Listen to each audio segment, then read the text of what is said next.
Everyone, voice की series में आज हम देखने वाले हैं इंफिनिटिव सेंटेंसेस को कैसे एक्टिव वॉइस से पैसिव वॉइस में चेंज किया जाता है। इसके पहले पार्ट्स में हमने declarative sentences, interrogative sentences and imperative sentences को एक्टिव से पैसिव वॉइस में चेंज कैसे करते हैं ये देखा था। अब हम देखेंगे इंफिनिटिव सेंटेंसेस को कैसे एक्टिव से पैसिव वॉइस में चेंज किया जाता है। तो इंफिनिटिव सेंटेंसेस क्या होते हैं, जिसमें क्या होता है, टू प्लस वर्ब का फर्स्ट फॉर्म। ठीक है, टू होता है और उसके साथ वर्ब का फर्स्ट फॉर्म होता है। तो इंफिनिटिव सेंटेंस का स्ट्रक्चर क्या होता है, सब्जेक्ट होता है, हेल्पिंग वर्ब होता है, टू, फिर वर्ब का फर्स्ट फॉर्म और ऑब्जेक्ट। देखिए example, I am to do it, मुझे यह करना है। ठीक है, मुझे यह करना है। वही पैसिव वॉइस में क्या होता है, इसका स्ट्रक्चर, ऑब्जेक्ट पहले आ जाता है, हेल्पिंग वर्ब होता है जैसे है यहाँ पे, फिर टू होता है, बी होता है टू के बाद। देखो हेल्पिंग वर्ब, टू के बाद हमको बी लगा देना होता है। वर्ब का जो यहाँ पे फर्स्ट फॉर्म था वो थर्ड फॉर्म हो जाता है, बाय होता है, फिर सब्जेक्ट जिसको हम एजेंट भी कहते हैं। ठीक है, तो जैसे पहले स्ट्रक्चर था देखिए सेम वैसा ही, ऑब्जेक्ट है, हेल्पिंग वर्ब है, बस यहाँ पे टू लगा हुआ है और बी, टू बी। तो इसका जो ये एग्जाम्पल है ये क्या हो जाएगा, सबसे पहले आ जाएगा ऑब्जेक्ट। ऑब्जेक्ट क्या है इसमें, इट, इट ऑब्जेक्ट है तो क्या हो जाएगा इट। फिर हेल्पिंग वर्ब जो है वही लगाना होता है हमको, इज एम आर। तो यहाँ पे आई के साथ एम लगा हुआ है, इट के साथ क्या हो जाएगा इज। तो इसमें बी फॉर्म ही होता है।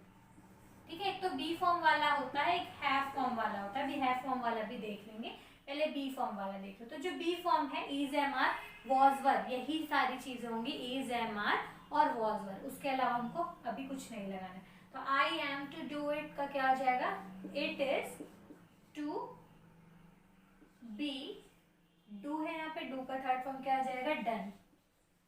It is to be done by, I का क्या हो जाएगा, me. It is to be done by me, यह मेरे द्वारा किया जाना है। ठीक है, दूसरा एग्जाम्पल क्या है, you are to serve him, तुम्हें उसे सर्व करना है। ठीक है, तुम्हें उसे सर्व करना है, तो सेम चीज हो जाएगी, ही का, हिम का क्या हो जाएगा, ही हो जाएगा, ऑब्जेक्ट आ गया सामने।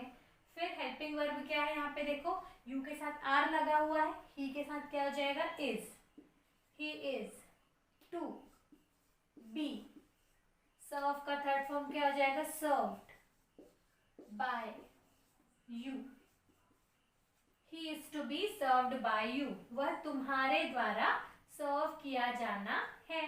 ठीक है, नेक्स्ट एग्जांपल देखिए, she was to sell the watch. तो यहाँ पे ऑब्जेक्ट क्या है, सीधा आपको स्ट्रक्चर के अकॉर्डिंग सब रखते जाना है। द वॉच क्या हो गया, ऑब्जेक्ट हो गया।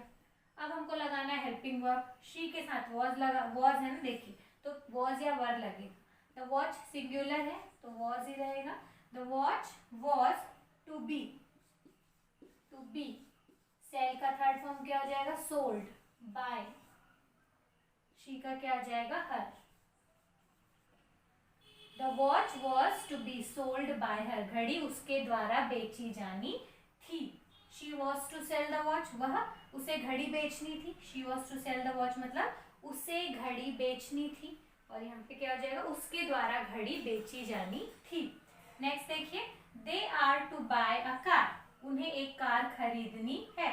तो क्या हो जाएगा, ऑब्जेक्ट क्या है, अ कार, सिंगुलर हो जाएगा, इज, यहाँ पे आर क्यों लगा, क्योंकि दे प्लूरल है। A car is to be, buy का थर्ड फॉर्म क्या हो जाएगा, sorry, b u y, buy, buy का थर्ड फॉर्म क्या हो जाएगा, a car is to be bought by them, a car is to be bought by them. तो ये है सारे, देखिए बी फॉर्म अगर यहाँ है तो यहाँ पे भी हमको बी फॉर्म ही यूज करने हैं, इज एम आर वॉज वर।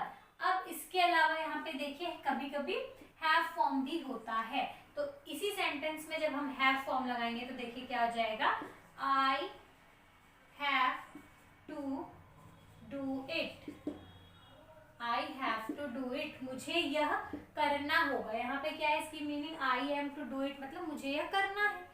लेकिन जब हमने हैव टू लगा दिया, हैव टू का मतलब होता है जरूर, कंपल्शन की करना ही पड़ेगा। तो दोनों सेंटेंस में डिफरेंस क्या है, अगर हम एम लगाते हैं I am to do it मतलब मुझे यह करना है, और अगर हैव लगा दिया हमने I have to do it मतलब मुझे ये करना ही पड़ेगा। तो कुछ नहीं करना है, हैव टू के बाद क्या लगा देना आई, सेम वैसा ही इट इज टू, इसकी जगह पे क्या हो जाएगा have, it has to be done by me. ठीक है, जैसे ये इट हैव का क्या हो जाएगा हैज, क्योंकि सिंगुलर है, यहाँ पे आई था इसलिए हैव लगाया हमने, इट सामने आ जाएगा तो हैज हो जाएगा। It has to be done by me, कुछ नहीं बस यही करना है। वैसे ही second sentence, you are to serve him, तुम्हें उसे सर्व करना है, और अगर यहाँ पे आर की जगह हम हैव लगा दे, you have to serve him मतलब तुम्हें उसे सर्व करना ही पड़ेगा। तो यहाँ पे क्या आ जाएगा, ही के साथ यहाँ पे हैज हो जाएगा, he has to be served by you, वह तुम्हारे द्वारा सर्व किया जाना ही चाहिए, कंपल्शन हो जाता है। She was to sell the watch, तो वॉच की जगह अगर यहाँ पे हैड होता, पास्ट की बात होती, she had to sell the watch, उसे घड़ी बेचनी ही चाहिए थी, मतलब उसे घड़ी बेचनी ही थी, कंपल्शन है कि बेच देनी चाहिए थी। She had to sell the watch, उसे घड़ी बेच देनी चाहिए थी, तो क्या हो जाएगा, the watch had to be sold by her, तो हैड का तो हैड ही रहेगा पास्ट में। वैसे ही दे आर की जगह अगर यहाँ पे दे हैव होता, they have to buy a car has to be bought by them, उन्हें एक कार लेनी ही चाहिए थी, कंपल्शन है। तो ठीक है, समझ गए, अगर बी फॉर्म है मतलब करना पड़ेगा, करना है, इस तरह सिंपल बात है कि मुझे ये काम करना है, ठीक है, बता रहे कि मुझे ये काम करना है, लेकिन हैव टू लगा दिया मतलब करना ही पड़ेगा। तो ये डिफरेंस है बी फॉर्म वाले में और हैव फॉर्म वाले में, बाकी स्ट्रक्चर सेम है, जो स्ट्रक्चर इसका है और वही स्ट्रक्चर इसका भी है। ठीक है, तो ये आप समझ गए कि इंफिनिटिव सेंटेंसेस को कैसे एक्टिव से पैसिव वॉइस में चेंज किया जाता है। अब हम स्टैटिक सेंटेंसेस को देखेंगे कि जो स्टैटिक सेंटेंसेस होते हैं उनको एक्टिव से पैसिव वॉइस में कैसे चेंज किया जाता है। तो चलिए देखते हैं। तो देखिए स्टेटिव सेंटेंसेस को कैसे एक्टिव से पैसिव वॉइस में चेंज करते हैं। स्टेटिव सेंटेंसेस क्या होते हैं, जो स्टेट ऑफ माइंड को बताते हैं। स्टेट ऑफ माइंड मतलब आपकी फीलिंग्स और इमोशन, जो आपकी अवस्था है। जैसे आई नो हिम, मैं उसे जानता हूँ।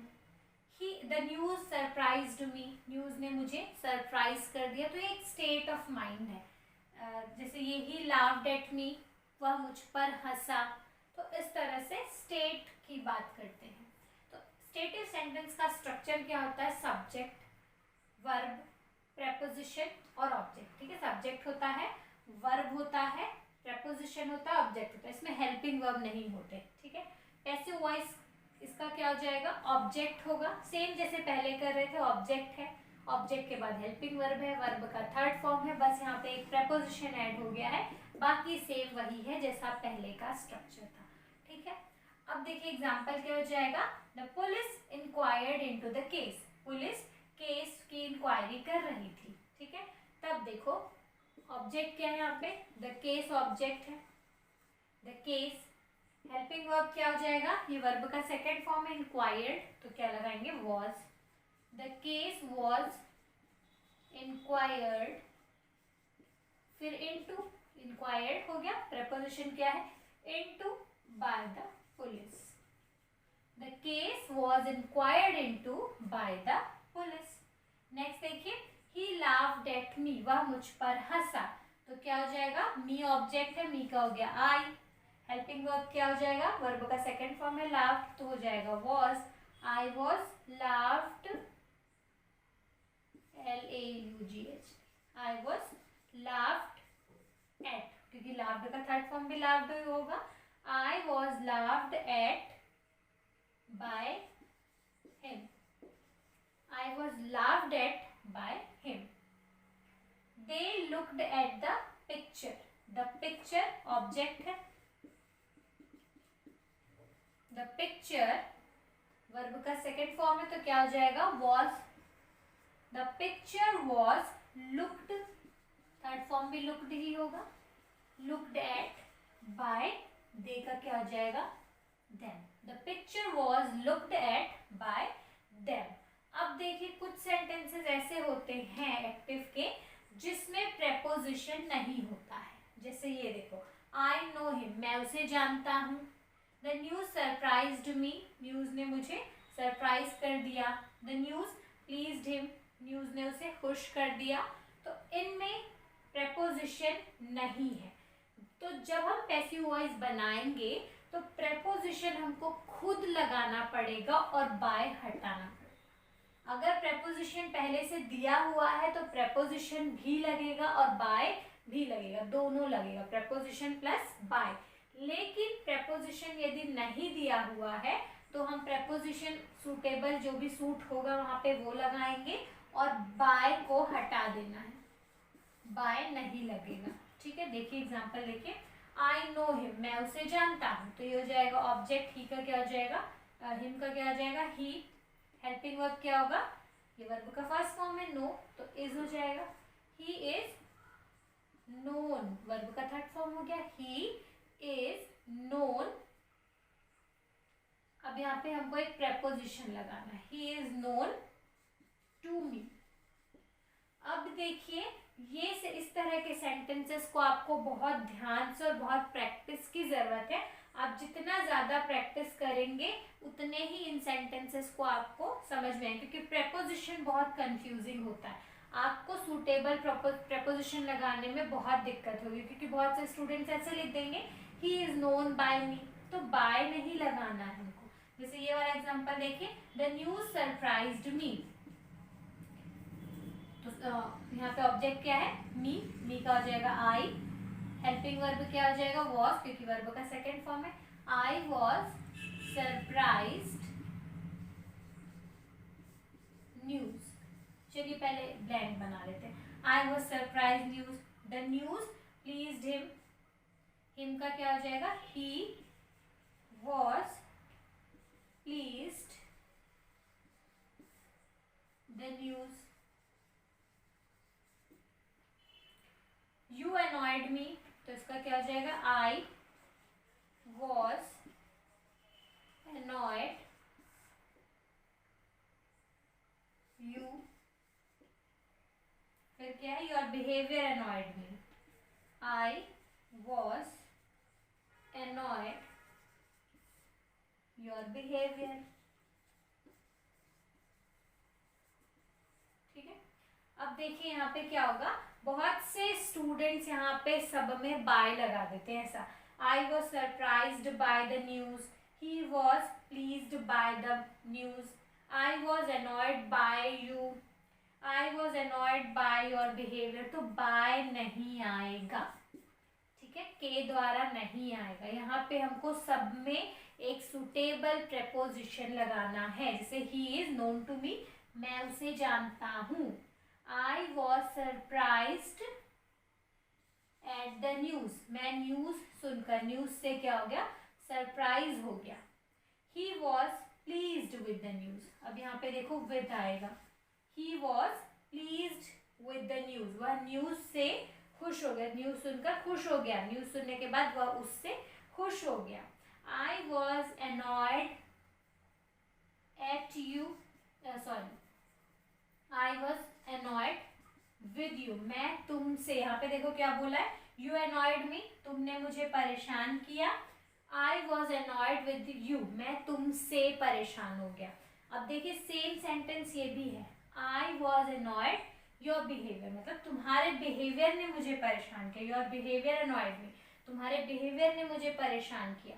तो क्या हो जाएगा, आई was annoyed with your behaviour, मैं तुम्हारे बिहेवियर से आई was annoyed at your behaviour, मैं तुम्हारे बिहेवियर पर परेशान हो गया, मतलब तुम्हारे बिहेवियर के द्वारा या तुम्हारे बिहेवियर पर। तो यहाँ पे के द्वारा बोलने के लिए हमको बाय नहीं लगाना है, सुटेबल प्रेपोजिशन लगाना है। He is known to me, इसको रिमेम्बर कर लीजिए, अच्छे से याद कर लीजिए, और इस तरह के जो सेंटेंसेस हैं उनको बहुत ज़्यादा प्रैक्टिस कीजिए, क्योंकि ये एग्जाम में पूछे जाते हैं कंफ्यूज करने के लिए। ठीक है, तो एक बार देख लीजिए, फिर से रिवाइज कर लीजिए। He is known to me, I was surprised at the news, he was pleased with the news, pleased की जब बात आ रही, खुश हो गया न्यूज सुनकर, और सरप्राइज्ड हो गया न्यूज पर। एक तरह का पर वाला यहाँ पे जो है वो आ रहा है सेंटेंस में। आई वॉज अनॉयड विद यू, मैं तुमसे परेशान हो गया।